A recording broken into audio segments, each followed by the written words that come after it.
Assalamualaikum warahmatullahi wabarakatuh. Salam sejahtera untuk kita semua.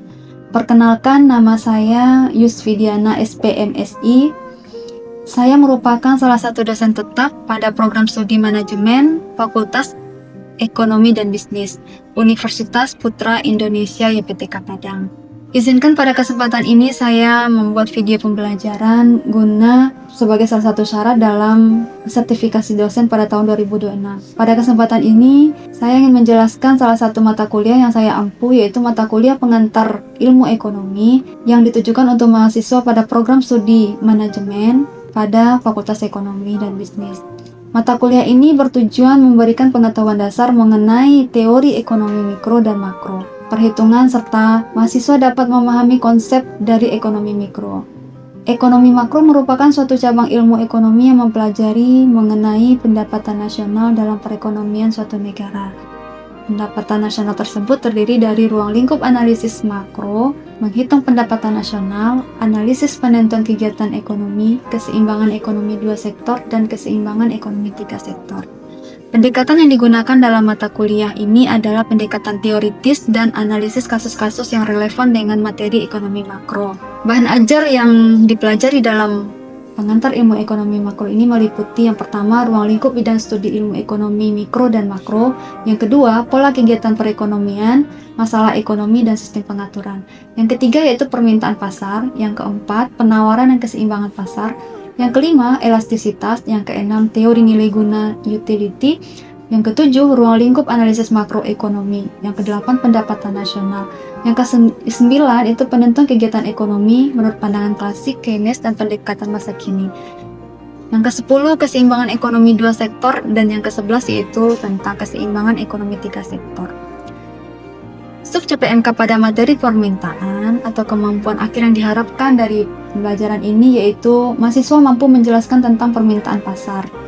Indikator yang digunakan dalam materi ini yaitu ketepatan dalam menjelaskan tentang teori permintaan pasar, ketepatan dalam menjelaskan tentang faktor-faktor yang mempengaruhi permintaan, ketepatan dalam menjelaskan tentang hukum teori permintaan, ketepatan dalam menggambarkan kurva permintaan, ketepatan dalam menghitung persamaan permintaan. Baiklah, berikut video proses pembelajaran pada mata kuliah pengantar ilmu ekonomi, yaitu pada pertemuan ketiga materi yang diajarkan tentang permintaan. Apa kabar Ananda semuanya? Alhamdulillah. Baiklah, sebelum kita memulai perkuliahan kita pada siang hari ini, marilah kita sama-sama berdoa menurut kepercayaan kita masing-masing. Bagi yang beragama Islam, kita awali dengan membacakan Al-Quran, dan yang beragama non-Islam akan disesuaikan. Oke? Baiklah, kita awali dengan membacakan Al-Quran, Al-Fatihah.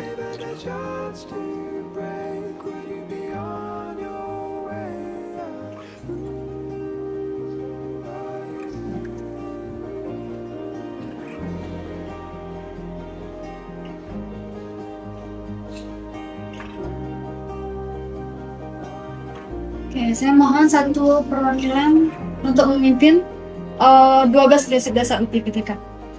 Ya.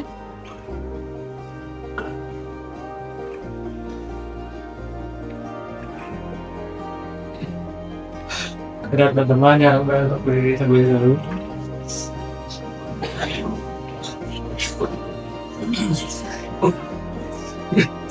Jelas prinsip dasar UPPTK Padang.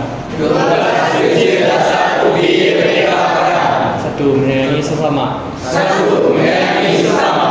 2. Berlaku jujur. 2. Berlaku jujur.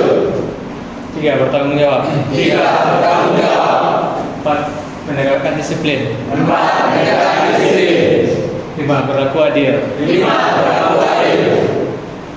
6. Berkolaborasi dan bersatu. 6. Berkolaborasi dan bersatu. 7. Meningkatkan kreativitas. 7. Meningkatkan kreativitas. 8. Belajar dan berilmu. 8. Belajar dan berilmu. 9. Mencegah kemungkaran. 9. Mencegah kemungkaran. 10. Menjaga kedamaian. 10. Menjaga kedamaian. 11. Mensyukuri nikmat. 11. Mensyukuri nikmat. 12. Berlaku sabar. 12. Berlaku sabar. PPTK Satu visi. PPTK Satu visi. PPTK Jaya jaya. Ya.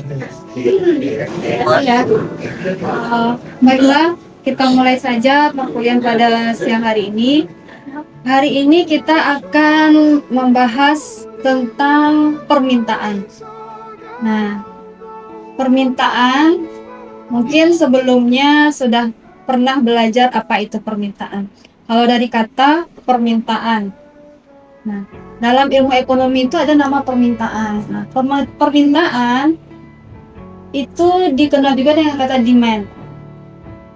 Permintaan adalah berbagai jumlah barang dan jasa yang diminta pada berbagai tingkat harga, waktu, dan tempat tertentu.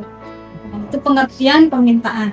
Jadi permintaan itu adalah berbagai jumlah barang yang diminta pada berbagai tingkat harga, waktu, dan tempat tertentu. Nah, di sini kita bisa mengambil kesimpulan bahwa permintaan itu dia berbeda harganya, berbeda tempatnya, berbeda waktunya, maka berbeda juga jumlah permintaannya. Contoh, kalau misalkan permintaan tahu mentah di kampus, kira-kira permintaan tahu mentah di kampus itu tinggi, banyak, atau sedikit biasanya?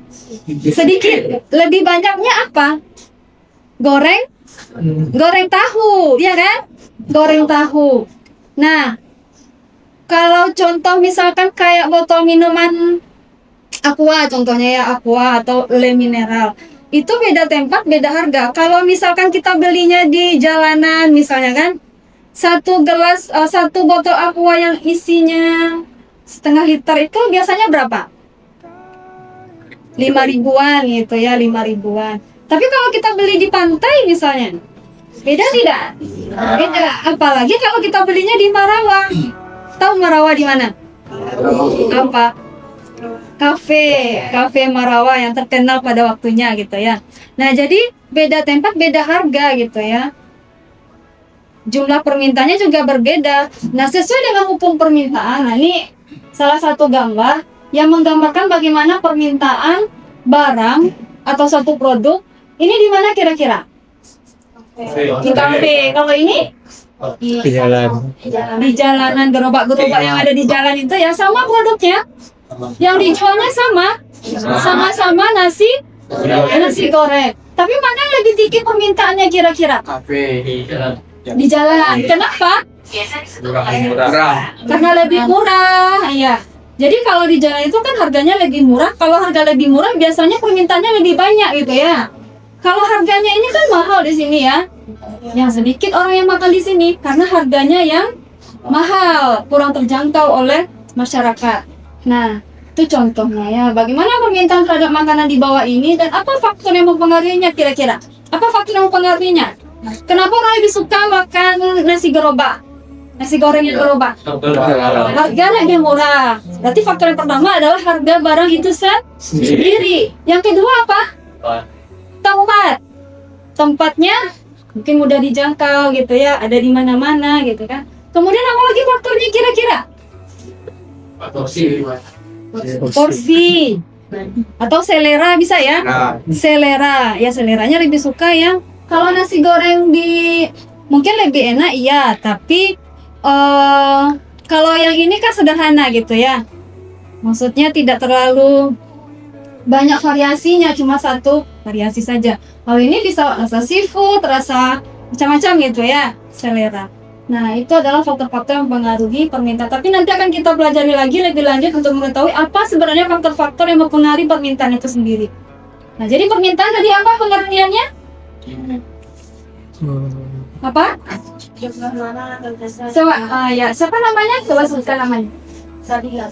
Namanya Sabila. Ya, silakan Sabila. Jumlah barang atau jasa yang dibeli oleh konsumen pada berbagai tingkat berdasarkan tempatnya. Oh, jadi permintaan itu adalah jumlah barang yang diminta pada berbagai tingkat harga, waktu, dan tempat tertentu. Tadi pengertian permintaannya. Nah, sekarang hukum permintaan sesuai dengan pengertian permintaan tadi ada hukum permintaan namanya. Apa bunyi hukum permintaan? Bunyi hukum permintaan itu adalah Semakin rendah harga suatu barang, maka semakin banyak permintaan terhadap barang tersebut. Betul tidak? Nah, biasanya kalau semakin rendah harga, permintaan terhadap barang semakin tinggi. Jelas kita lihat misalkan kayak di mall-mall itu kalau ada diskon gitu ya, diskon besar-besaran sampai 70%, 50% kan harganya rendah ya. Bagaimana intensitas atau jumlah orang yang belanja di mall itu? Banyak gitu ya, sampai berdesak-desakan. Artinya permintaan terhadap barang tersebut semakin tinggi pada saat harganya murah. Nah, sebaliknya semakin tinggi harga suatu barang, maka semakin sedikit permintaan terhadap barang tersebut. Jadi kalau semakin tinggi harga, maka permintaannya semakin sedikit. Contoh, nasi goreng nih. Nasi goreng tadi produknya nasi goreng gitu ya. Nasi goreng di Marawa harganya berapa? Ada yang tahu? Satu porsi. Nggak pernah ke Marawa? Saya juga tidak pernah sih sebenarnya. Tapi saya tahu maksudnya ada list yang di media sosial kan banyak itu ya. Karena waktu itu sempat viral gitu ya Marawa. Nasi goreng di Marawa itu satu porsinya bisa sampai 50.000, ada yang 100.000 gitu ya. Beda dengan nasi goreng biasanya cuma 15.000 sudah komplit. Ya? Iya kan? Pernah makan di Marawa? Enggak. Oh enggak. Tahu dari mana? Saya pernah makan di Ampera Semarang. Ya, jadi seperti itu. Nah, kemudian tempatnya berbeda. Kalau di tempat yang biasa harganya bisa lebih murah, lebih. Kalau di Marawa tempatnya lebih eksklusif gitu ya. Dan hanya mungkin orang-orang yang terjangkau saja bisa makan di sana gitu kan. Jadi intinya semakin tinggi harga suatu barang, maka permintaan terhadap barang tersebut semakin rendah atau sedikit. Dan semakin rendah harga suatu barang, maka permintaan terhadap barang tersebut semakin tinggi akibatnya, yaitu mengukur permintaan. Dan kata paribus ini adalah bahwa faktor selain harga, tadi yang mempengaruhi harga ya, harga barang itu sendiri. Faktor selain harga itu dianggap tetap, karena yang mempengaruhi atau faktor-faktor yang mempengaruhi permintaan tidak hanya harga saja gitu, ada faktor lainnya. Jadi di sini yang mempengaruhi adalah harga barang itu sendiri. Selain dari harga itu dianggap tetap. Nah, nanti akan kita lihat apa saja faktor-faktor yang mempengaruhi permintaan. Mari kita lanjutkan. Nah, kurva permintaan itu adalah kurva atau garis yang menunjukkan, menggambarkan hubungan antara harga dan jumlah yang dijual. Bentuk kurvanya miring atau membentuk lereng dari kiri atas ke kanan bawah. Di gambar kurvanya itu miring dari kiri atas ke kanan. Ini contoh daftar permintaannya. Contohnya di sini pada saat harga 60, jumlah permintaan terhadap suatu barang itu jumlahnya 1.000. Harganya turun di 50, permintaan naik atau turun? Naik dari 1.000 menjadi 2.000. Pada saat harga turun sampai 20, maka permintaannya semakin meningkat. Nah, artinya di sini semakin rendah harga suatu barang, ini dari 60, 50, 40, 30 sampai 20. Nah, permintaan terhadap barang tersebut dia semakin tinggi. Jadi semakin rendah harga, jumlah barang yang diminta semakin tinggi. Ini kurvanya.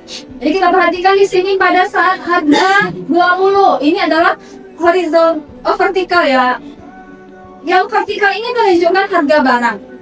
Sedangkan horizontal itu menunjukkan jumlah barang yang diminta. Nah, jadi di sini pada saat harga 20, jumlah barang yang diminta 5.000.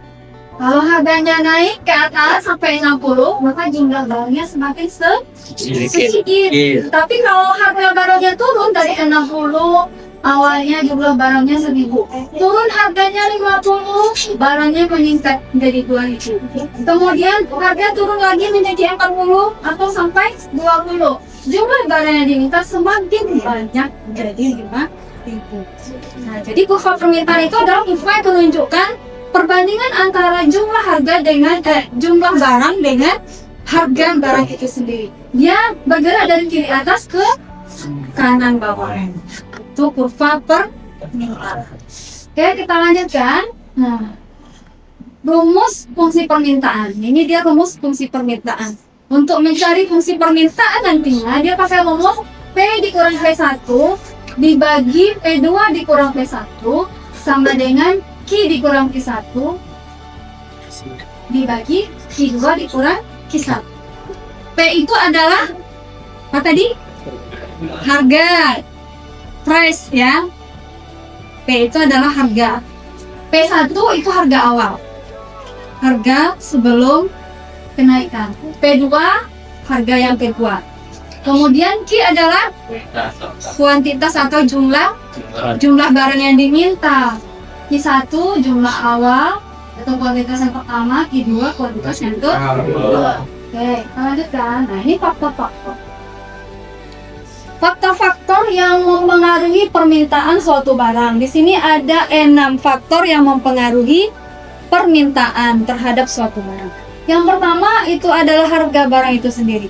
Nah, seperti contoh tadi, harga barang itu sendiri. Biasanya semakin tinggi harga, bagaimana permintaan barang? Sedikit. Makin sedikit. Kalau harganya turun, maka semakin banyak permintaan terhadap barang tersebut. Yang kedua, harga barang lain yang berhubungan. Nah, contoh harga barang lain ini misalnya barang substitusi antara daging dan ikan. Sama-sama sumber pokok makanan ya.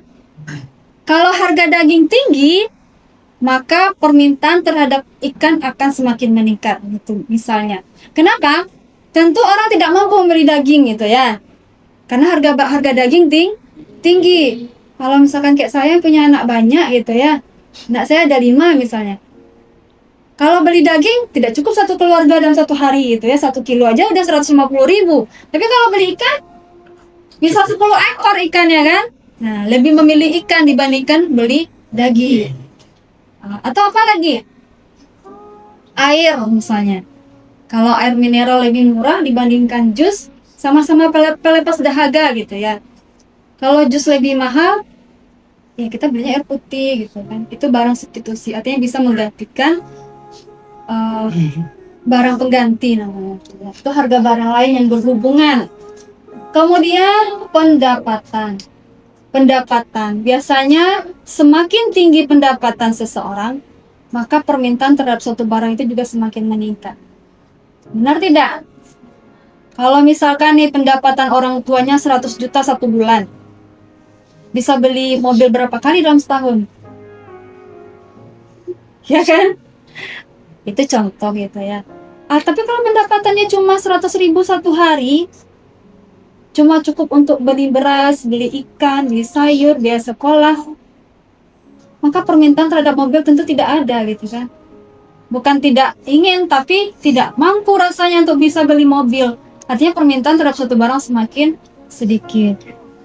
Atau pada saat pendapatan kita sedikit, tentu jumlah barang yang kita minta, yang kita beli juga semakin sedikit. Karena kita berpikir untuk memenuhi kebutuhan yang lain, ya kan? Misalnya pada saat pendapatan kita cuma 100.000 satu hari, berarti satu bulan berapa? 3 juta. 3 juta satu bulan, belum biaya listriknya. Listrik satu bulan misalkan 300.000.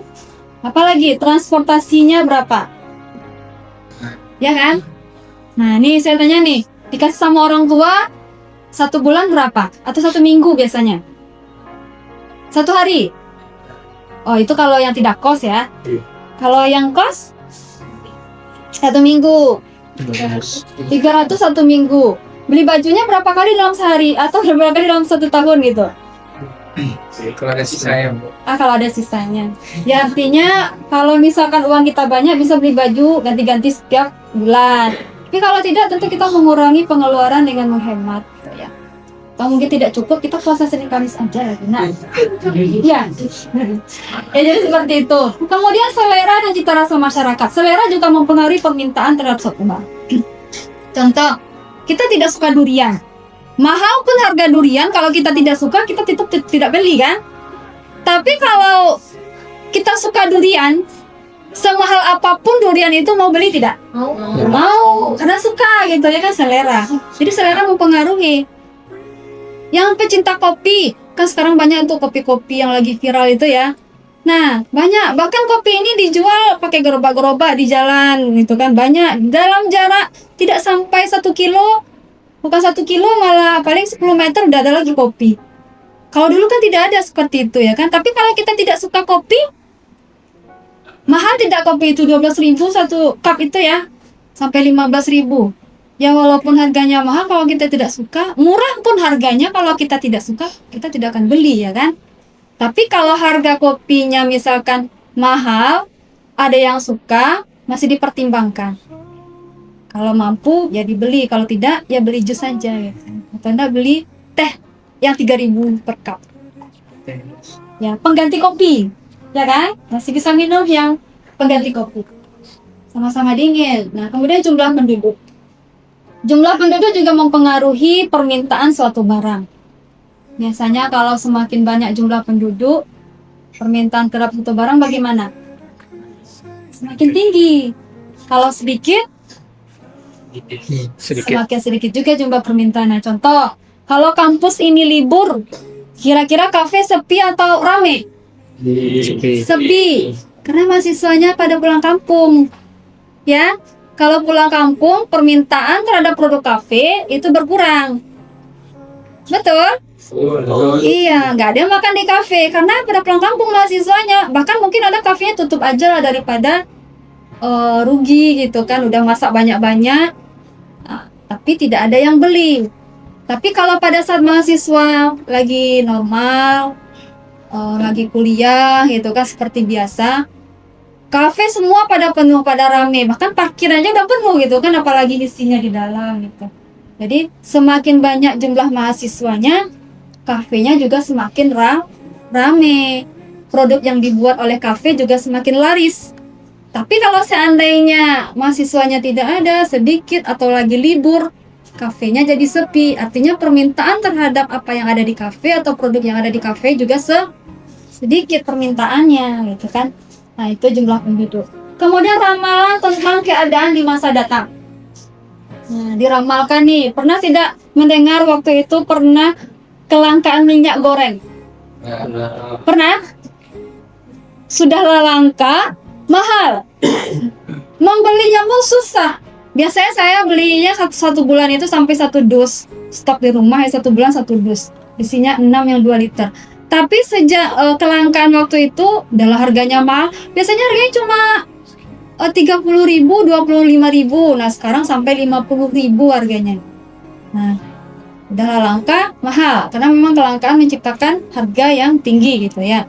Nah, kemudian pada saat kita tahu bahwa akan ada pembatasan jumlah penjualan minyak, bagaimana strategi kita? Stok lebih banyak ya. Artinya dari sekarang kita stok dulu. Berarti sekarang kita beli banyak-banyak minyak gitu daripada nanti tidak kebagian. Karena saya belinya di supermarket itu kan biasanya 1 dus.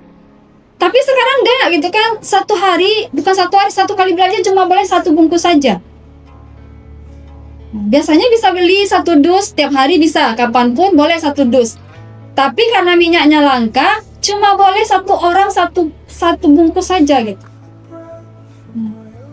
Jadi permintaan terhadap minyak semakin sedikit waktu itu karena kelangkaan. Tapi strategi kita kalau kita tahu minyak akan naik, kemudian akan langka, dari sekarang kita stok minyaknya, angsur-angsur belinya gitu kan. Untuk bisa pakai minyak untuk menggoreng.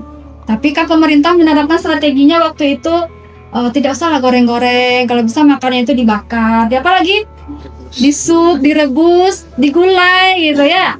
Jadi mengurangi kolesterol, mengurangi goreng-goreng. Oke, mungkin itu saja yang bisa saya sampaikan dari faktor-faktor yang mempengaruhi permintaan suatu barang. Sampai di sini ada pertanyaan? Tidak? Oke, kalau tidak ada, kita cukupkan perkuliahan kita pada siang hari ini. Semoga apa yang saya sampaikan tadi bermanfaat bagi kita semua. Saya akhiri dengan wabillahi taufiq wal hidayah. Assalamualaikum warahmatullahi wabarakatuh. Waalaikumsalam warahmatullahi wabarakatuh. Sekian video proses pembelajaran pada mata kuliah pengantar ilmu ekonomi ini dibuat. Video ini dibuat sebagai salah satu persyaratan pada sertifikasi dosen pada tahun 2026. Semoga dengan adanya video ini menjadi pertimbangan yang baik dalam penilaian sertifikasi dosen tahun 2026. Saya mengucapkan terima kasih banyak kepada semua tim penilai dan tim sertifikasi dosen tahun 2026, khususnya Direktorat Jenderal Pendidikan Tinggi serta Kementerian Pendidikan Tinggi, Sains dan Teknologi Republik Indonesia. Terima kasih saya ucapkan kepada Universitas Putra Indonesia YPTK Padang, pada Fakultas Ekonomi dan Bisnis, teman sejawat dan juga mahasiswa. Demikian yang bisa saya sampaikan. Saya ucapkan terima kasih. Wassalamualaikum warahmatullahi wabarakatuh.